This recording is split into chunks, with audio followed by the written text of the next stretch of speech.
భూసేకరణ వద్దు, మాకు న్యాయంగా మాతో చర్చించాలని చెప్పి ఆందోళన చేస్తా ఉంటే వాళ్ళ మీద ఉక్కుపాదం మోపి ఈరోజు గతంలో ఏ విధానాలను అయితే వ్యతిరేకించారో ప్రతిపక్షంలో ఉన్నప్పుడు వాటికి భిన్నమైన పరిపాలన చేస్తూ ఈరోజు కేవలం ప్రతిపక్ష పార్టీలు ముఖ్యంగా కేసీఆర్ గారిని బీఆర్ఎస్ పార్టీని టార్గెట్ చేసుకుని విమర్శలు గుర్తించడం తప్ప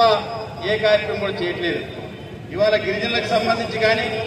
దళితులకు సంబంధించి కానీ, రైతాంగానికి సంబంధించి కానీ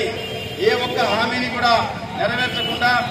ఈరోజు ఏ గ్రామం వెళ్ళినా, ఏ రైతు కుటుంబాన్ని తట్టినా ఈ ప్రభుత్వానికి పొరపాటున మేము అధికారంలో తీసుకొచ్చామని చెప్పి పెద్ద ఎత్తున ప్రజలు బాధపడుతున్న సందర్భం గమనించి ఈరోజు డైవర్షన్ పార్టీకి చేస్తూ కేసీఆర్ గారిని టార్గెట్ చేసి, ఆ కుటుంబాన్ని టార్గెట్ చేసి నువ్వు వరంగల్లో సంవత్సరంలో ఏం సాధించావో చెప్పకుండా 40 సార్లు పైగా కేసీఆర్ గారిని తిట్టినామంటే కేసీఆర్ గారి ఫోబియా ఏ రకంగా నీకు పట్టుకుందో దీన్ని బట్టి అర్థమవుతున్నది. అందుకనే ఇప్పటికైనా ఈ ప్రజాపాలన ప్రజలకు అనుకూలంగా చేయాలి తప్ప నిర్బంధం ప్రయోగించి ఈరోజు అమాయక గిరిజనులని